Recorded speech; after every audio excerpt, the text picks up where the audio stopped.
Срещали ли сте някой, който ви усеща, ама наистина ви усеща, който изкарва най-добрите ви страни, защото ги вижда много по-добре от вас самите.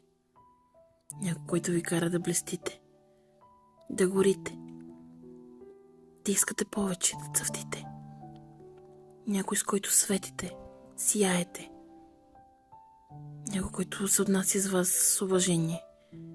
Някой, който е бръкнал в най-дълбокото и в най-тъмното и не е избягал. Някой, пред когото може да бъдете себе си, без да се страхувате. Някой, с който може да говорите, с който може да мълчите.